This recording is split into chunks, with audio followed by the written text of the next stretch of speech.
Do you remember the PSP? No, I mean, what the PSP was like back then? How this revolutionary handheld transformed the dedicated gaming handheld scene.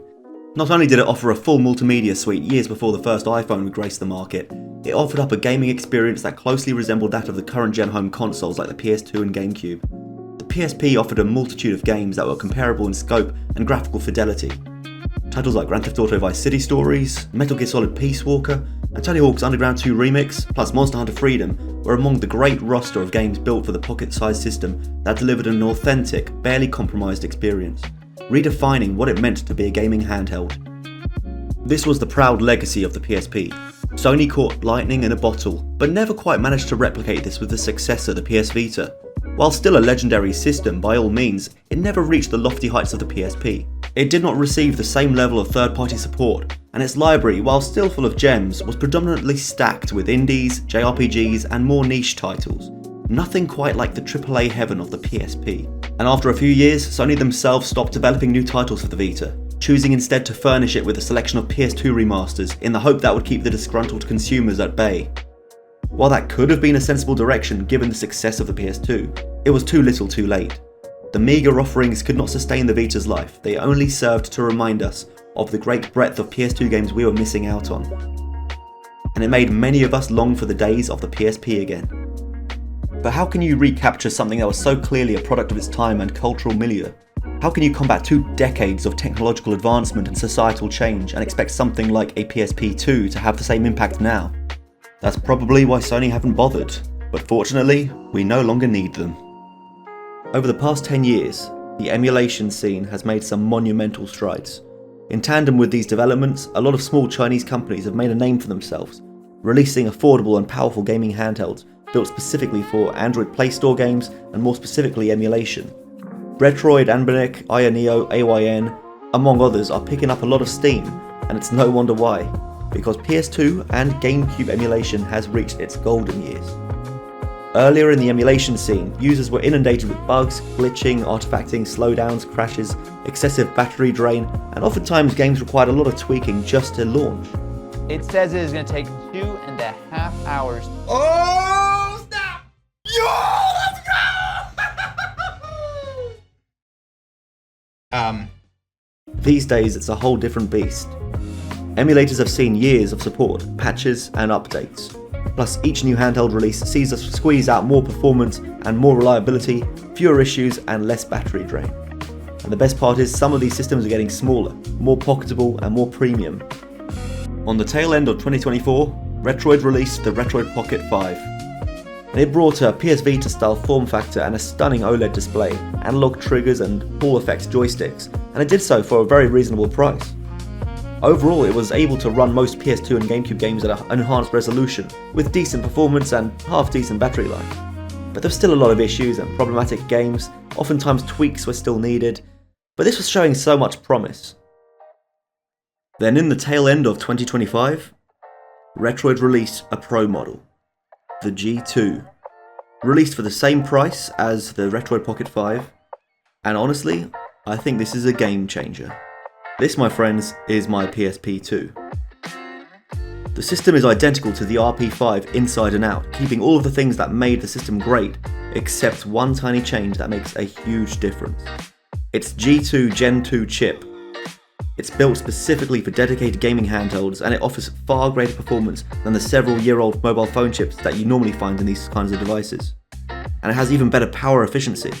The G2 makes emulation easy. You can set up your PS2 emulator to 2.5 times resolution for a crisp 1080p, set your GameCube emulator to similar, and for the most part, almost every game you boot up will run pretty much flawlessly and beautifully. Allow me to give you some examples of why this feels like the perfect PSP successor. While I will always sing the PSP's praises, there's no denying that actually quite a few of its games were compromised somewhat by its hardware limitations and the size limit of its UMD format. Neversoft's epic Wild West action game Gun had a PSP port called Gun Showdown. Rebellion, who ported it, added some neat extra content, but at the expense of a graphical downgrade and a more barren feeling world that was less organic or reactive. Gone was the ability to start gunfights with NPCs. Spider-Man 2 on the PSP also wasn't a port of Spider-Man 2 on the PS2, it was a whole new game built off the previous Spider-Man's engine. It was a rather good successor to that, but disappointing if you wanted a free roaming Spidey and webs that actually look like they're sticking to something. But now I can play the full experiences of Gun and Spider-Man 2 on the go, which is what I wanted all those years ago, but now it's better than ever with up to 1080p resolution on this tiny little OLED screen, which looks gorgeous. If you enjoyed games like Metal Gear Solid Portable Ops and Peace Walker on the PSP, well, not only do those games play perfectly here, but you can also play the PS2 versions of Snake Eater and Sons of Liberty. And the beautiful thing is, you can play the GameCube exclusive Twin Snakes as well, something you've never been able to do on a PlayStation system. How about Tony Hawk? Yeah, this is why I wanted the G2. I adored Underground 2 Remix and loved Project 8 on the PSP, but it was always a dream to play American Wasteland on a handheld. Now I can play that and Underground 1 on the go, plus all the Pro Skaters and Proving Ground. Oh yeah. Oh, why do I keep doing this? Harry Potter? Yes boy, we had 4, 5 and a crappy version of 6 on the PSP. The PS2 had every game from 1 to 6, and those first few games were just something special. That being said, this guy really wants me in his cellar for some reason. The Leaky Cauldron cellar is a great place to explore, Mr. Potter. Why would you tell a prepubescent boy to check out your cellar? There's more than butterbeer down in the cellar, you know, Mr. Potter. What's down there? The Leaky Cauldron's the finest pub in London, Harry. It's got a huge cellar, you know. Oh my god, they're all in on it. There's lots of cheese pizza in the cellar, Harry. Oh no, Harry, why? Why did you go in the cellar? Oh no. You're not going to Hogwarts this year, Harry. Anyway, Soul Calibur. Broken Destiny for the PSP was a brilliant game. It had tons of content and beautiful graphics. The only thing it was really lacking was a proper dedicated campaign or story mode. Fortunately, Soul Calibur 2 and 3 both look great and run great on the G2. And you can take your pick whether you want to play the Dreamcast or the Android Play Store version of Soul Calibur 1. Let's take Gladiator Begins. If you have an affinity for ancient Rome and gladiatorial combat, then this was your only option on the PSP.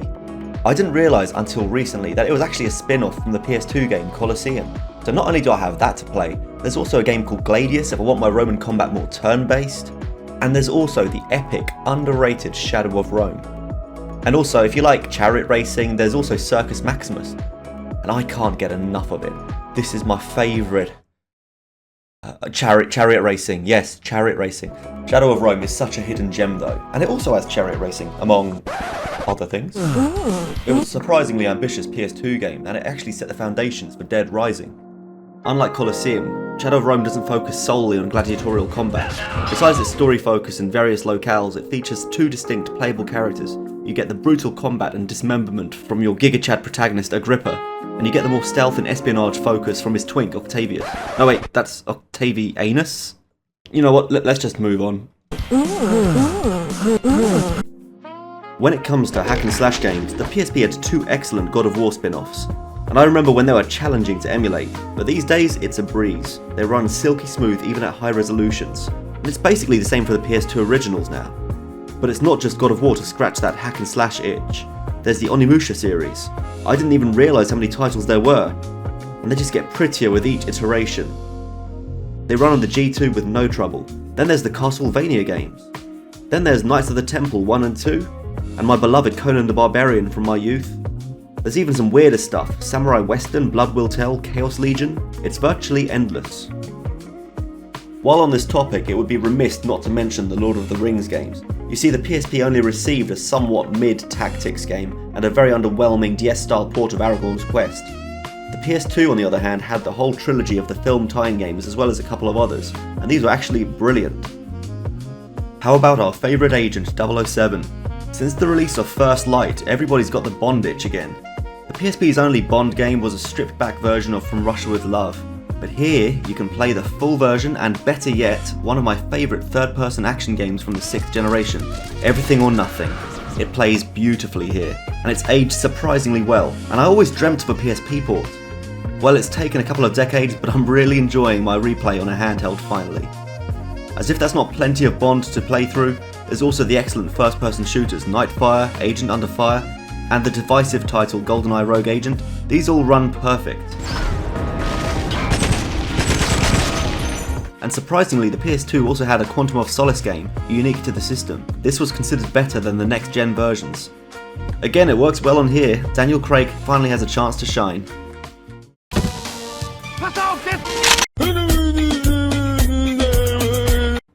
I could very easily go on, but all I'm trying to demonstrate is that for every great PSP game of each genre, there are usually dozens of equivalent or even greater titles on the PS2, and the majority are in a fully playable state on portable systems like the Retroid Pocket G2 with significant graphical improvements.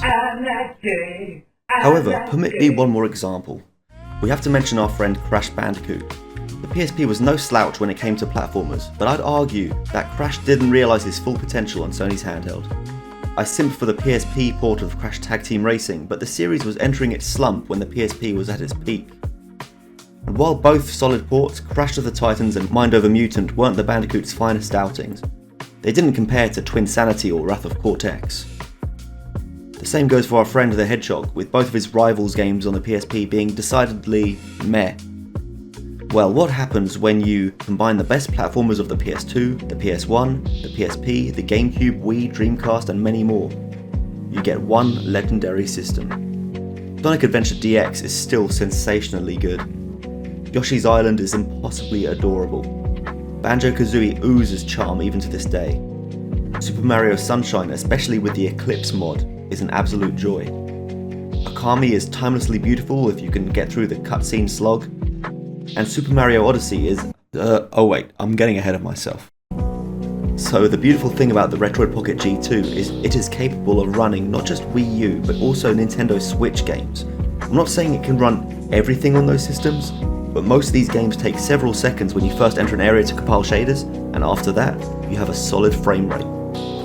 Mario Odyssey and Donkey Kong Country Tropical Freeze run at a mostly solid 60 FPS. This blew my mind. Generally the battery will drain in 2 to 3 hours emulating these more demanding systems, but hey, so did the original Switch running these games natively, and the Switch 1's screen only supported 720p resolution. On the G2 I'm generally running these games in their docked resolution, meaning up to 1080p. And it doesn't just end at Nintendo Switch.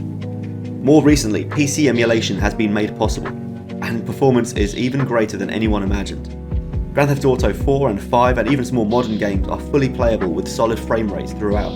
And it's not streaming, your system is actually running these games, whether it's through Game Native, Game Hub, Winlater or even Rocknix. I was playing Back to the Dawn on here several months before it released on the Switch. And very recently, PS3 emulation has had a breakthrough, so that will be another thing worth experimenting with in the future. But consider all these as just an amazing bonus. Honestly, my main priority is playing older 6th generation PS2 and GameCube games, which this system feels like it was made for. Not least because battery life is really good for emulating these systems. I get up to about 5 hours with PS2 games, and around 6 or 7 hours with GameCube games. And while you certainly will encounter the occasional title that just doesn't play ball with the emulator, the overwhelming majority are perfect. You see, it's not just the emulators themselves that have got better, or the hardware, but there are whole new suites of tools at your disposal that did not exist previously. The EmuReady app will tell you what games will run best on your device. RetroArch features tons of emulator cores, so it's a perfect backend for all your lower end systems, and most emulators support retro achievements, which literally adds achievements to your retro games. And apps like Obtainium help with emulators and drivers and updates that you need. And then there are a whole host of front ends that exist now which consolidate all of your games across different emulators into one beautifully presented home screen. They have automatic scrapers to complete your digital game collection with box art, screenshots, game manuals, and even gameplay clips that show before booting your game. It was not long ago that these devices would have disparate, clumsy collections of ROMs across various softwares.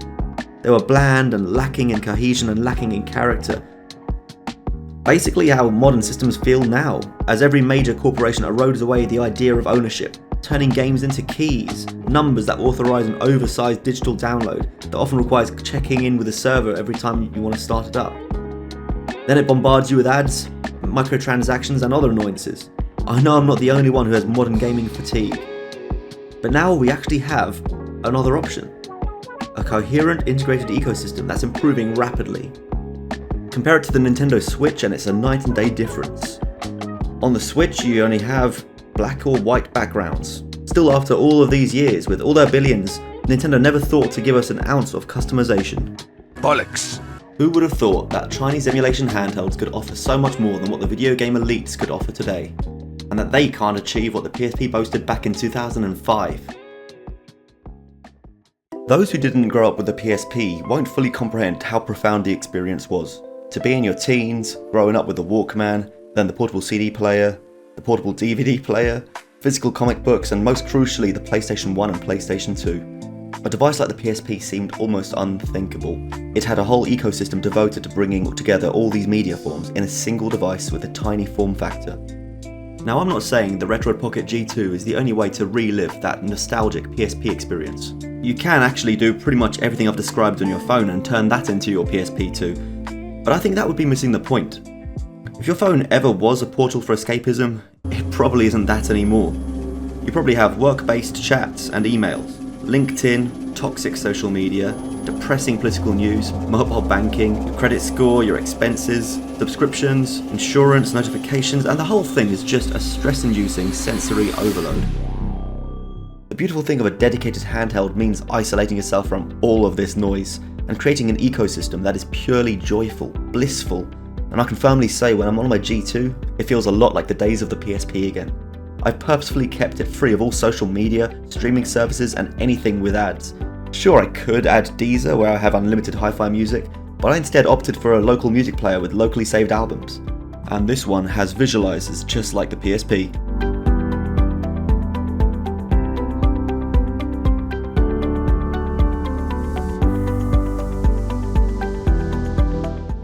I could put the Kindle app on there where I have almost 1,000 comics that I've accumulated over the years through Comixology, but instead I put on Kuro Reader. I haven't even read a comic in over a decade, but I wanted this on my G2 to recapture that youthful joy the PSP's digital comics app evoked. It's pure nostalgia. I also have a movie player on here that's completely local file based. You see, I actually welcome the digitalization of media, not to replace physical media, but to make it more portable and accessible while you're away from home. And the purpose of things like Apple's CoverFlow presentation was to capture that feeling of having your physical collection with you at all times. So that's why I'm going back to the basics with the G2. No live service Android games, no subscriptions, no ads, no network streaming, or any of the other things that plague modern gaming and modern digital media. I feel like I'm back in the early 2000s again, before it all went wrong.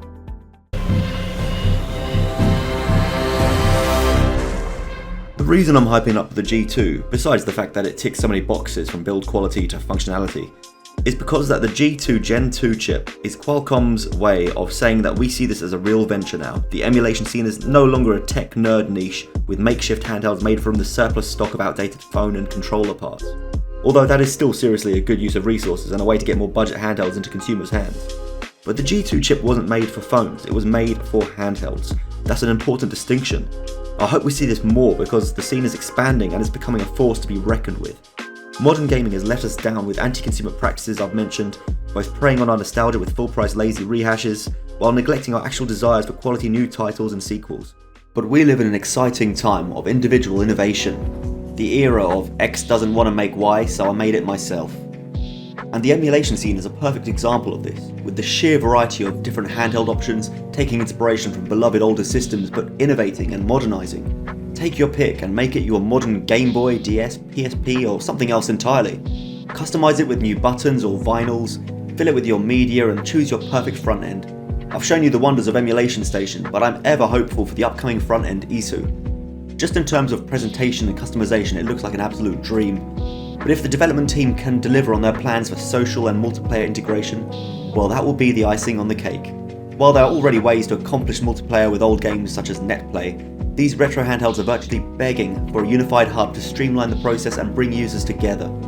That could quite possibly usher in a new era of retro gaming. We are on the precipice of something great here. PS2 gaming is coming back with a vengeance. So find the right handheld for you, put only what you want on it, and turn it into the sort of system that Sony and Nintendo refuse to make. Have you got a favourite one of these handhelds? Let me know below. Thank you for watching Tech Ape, and I hope to see you again soon. Okay, just need to quickly check in with Miss Croft. Lara, you hanging in okay there?